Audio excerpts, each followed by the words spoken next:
This comes from Level 5. Level 5 is a developer who produces the Professor Layton games, which those have been big hits. They've done very, very well for themselves. But Level 5 has introduced a new policy that warns that harassment of their employees will not be tolerated with this new user policy. Okay. So they released this. This is it's over on their website right now, which I've gone over to Google Translate and translated, which you can see right here. And I'll just read it here. Our company aims to become one of the world's leading entertainment brands, and we are committed to providing our customers with the best products and services.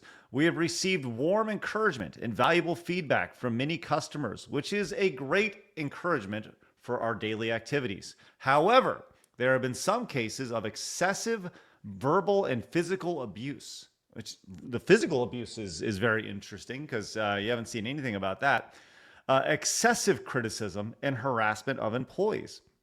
In order to maintain an environment in which our employees and related parties can carry out their work with peace of mind, we ask you to please refer to the items below and be considerate in how you express your opinions and suggestions.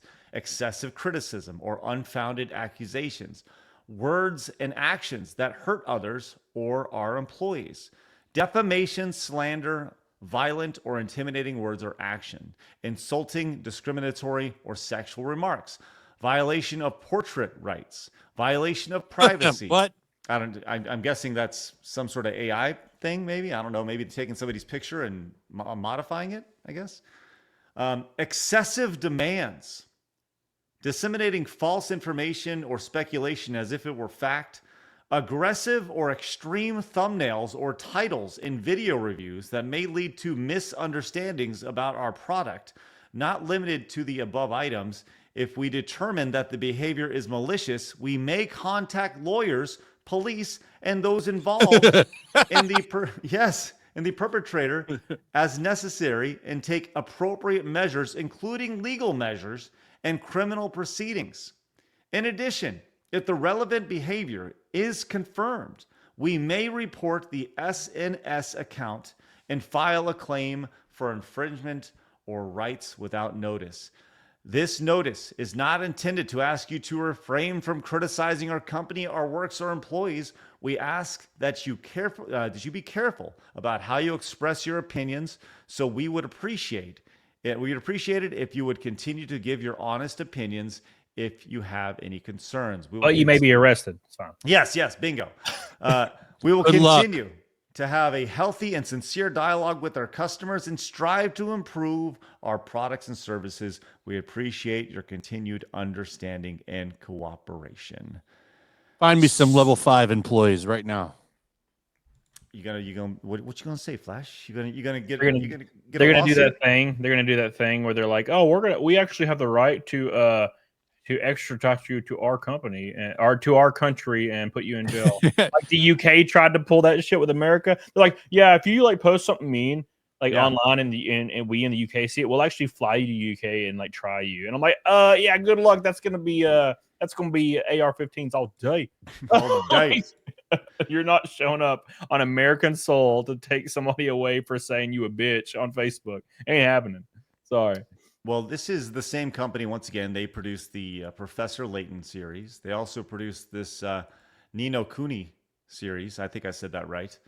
Which has been around for a good while. Blabs, you got a lot to say about this. Well, I have, many thoughts, but I did want to just show off their entire list because, that's not everything. So I'll just slowly scroll and you guys can just take a gander.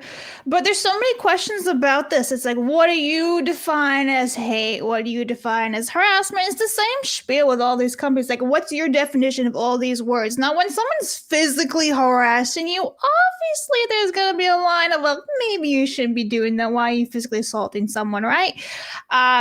I think it's sad because I used to play Professor Layton video games a lot. I had maybe 5 of them as a kid growing up, and they were a lot of fun. As you can see, I'm still going on this list. They do a lot of video games, a lot of Nintendo things.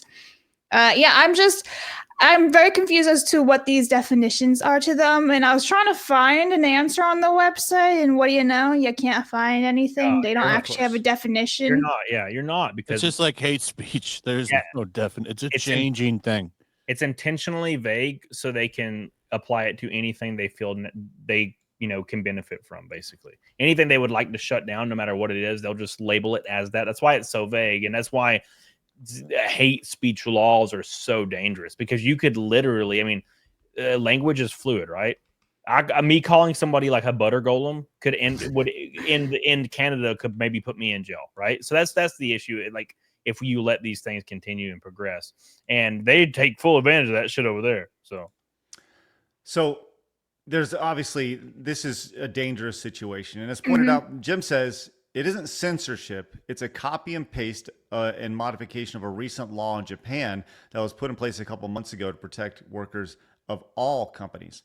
Jim, thank you for the clarification there. With that said, I think that really pushes home the idea of why freedom of speech is so important, right? Because what is excessive? Who defines excessive? Who defines these terms that are being thrown down here? And this is, by the way, this is a company that is linked to Sega.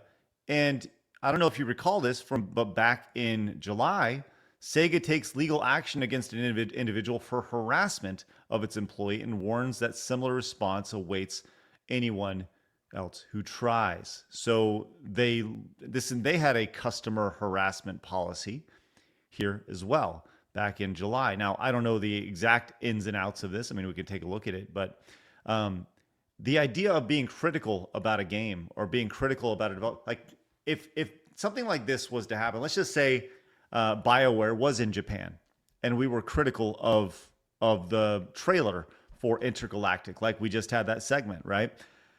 They didn't like what we were saying because we're reading off tweets about this. All of a sudden we get pinned as harassment, and all of a sudden we have a lawyer showing up or a police officer showing up because we were reading off tweets and providing our thoughts on this.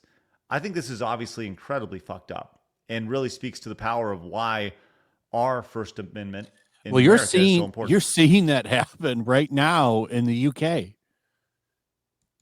Yeah, you're seeing that police showing up and we're going to ask you about these tweets you made. And right. It's that's scary. What a waste of police resources too. Wild.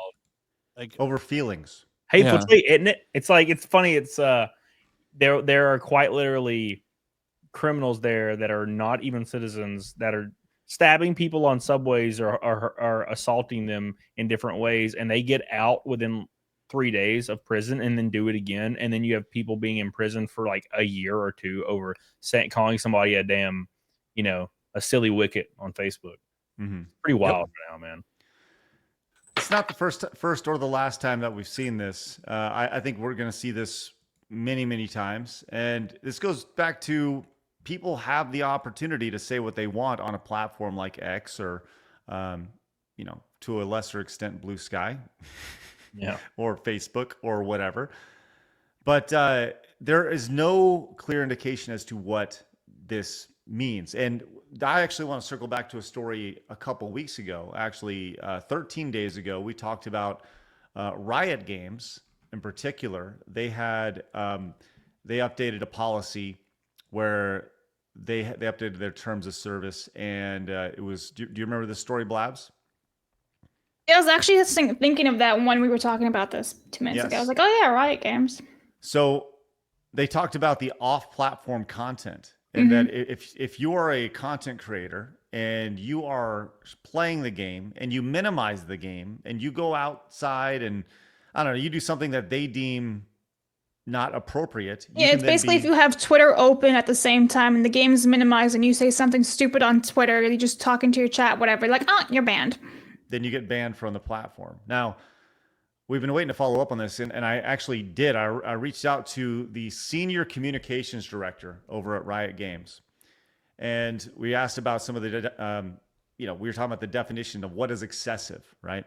And I asked him point blank, I said, the biggest questions, I'm going to read you the email exchange verbatim. I said, the biggest questions I have are regarding the standards of your terms of service. It's extremely vague and leaves a lot of wiggle room.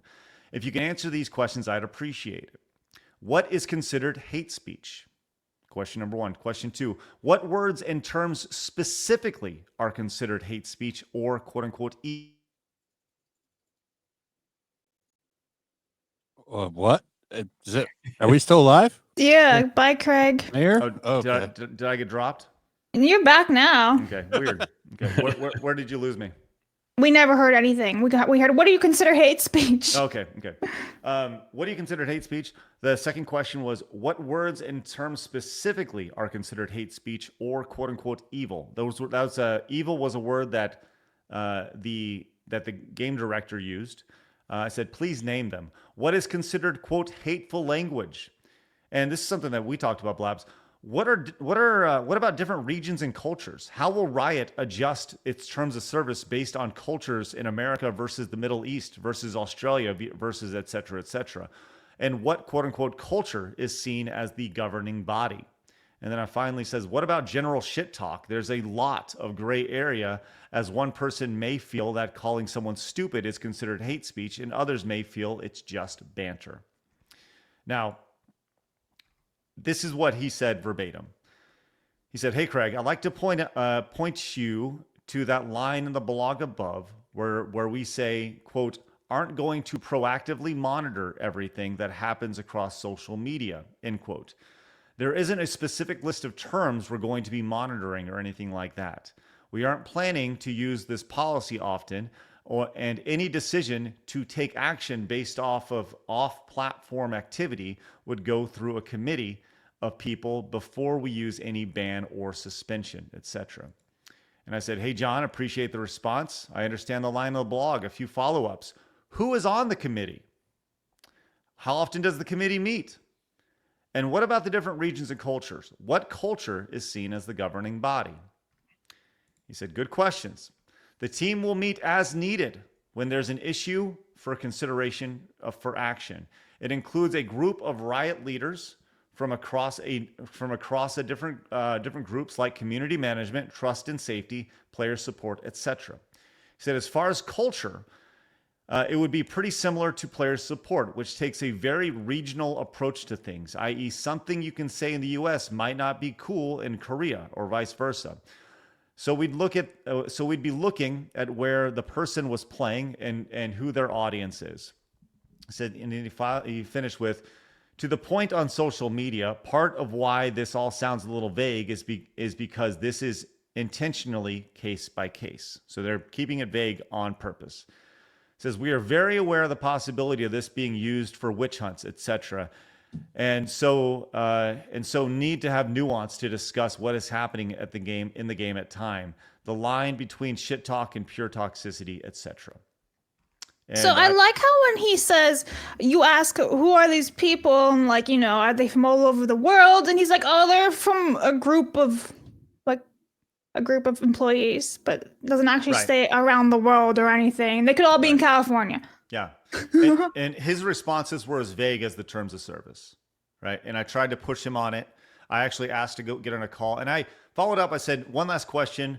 What is quote unquote pure toxicity? I said, as I said, in many of these cases, you're dealing with people's feelings getting hurt. What is pure toxicity to one may not be pure toxicity to others, even on your team. It sounds like a very slippery slope. And guess what? If you want to share my screen, I actually have a picture of somebody that will be on their team to just see what everybody else is saying. Yeah. But that's tough to see. And she'll be drinking her soda just like that the entire time, going toxic, toxic, toxic. So there's that. A little follow-up from a story from a couple weeks ago, which hopefully you guys appreciate that. Doing a little bit of journalism here on Side Scrollers. Cody, what are your thoughts on that? Do you think he's keeping it vague on purpose so we can put the hammer down whenever they need to? Or I don't know. What are your thoughts on that? It's all this language for every company or every country, even when they use vague descriptions like this, they're using it as a way to pick and choose who they want to prosecute or who they want to take down, either socially or politically. The reason they do that and the reason they make it vague is because they can protect their friends that engage in the same type of behavior but attack their enemies in any way, shape, or form that they see fit with vague language. So it's intentionally vague. That's why laws need to have direct outlines with exact parameters around those laws. You cannot have vague, oh, well, hate, it's hate. Well, that means that if for some odd reason the person I support says something which you deem hateful, they get arrested. But if someone on the other side says the exact same thing, let's say, oh, actually, that's not what they meant. And also it's completely different because they have a better viewpoint than you do. They actually kind of try to do that now. They've been trying to do it with cancel culture. For example, like people like Justin Trudeau can, dress in blackface over and over and over and over. And everybody just laughs. All the comedians that are open leftists can dress in blackface all day, every day. Everybody laughs. Oh, they're a different person. It was funny back then. Don't worry about it. But if a conservative dressed in blackface as a 9-year-old, and it's only because half of his face was black, in 1992, he'll get put in prison. That's kind of like how these things work. So yeah, it's intentionally vague so they can prosecute who they want and who they can defend, and so they can defend who they don't want to prosecute. Gina Carano versus Pedro Pascal is pointed out in the chat as a good example too. 100%. Oh, yeah, 100%. What's the old saying? If there wasn't double standards, there'd be no standards at all, right? Yeah, 100%. 100%. You can politically posture as long as the political posturing you're doing is approved by the state. So approved by the state, right there. That's the key phrase right there. Is it approved by the state?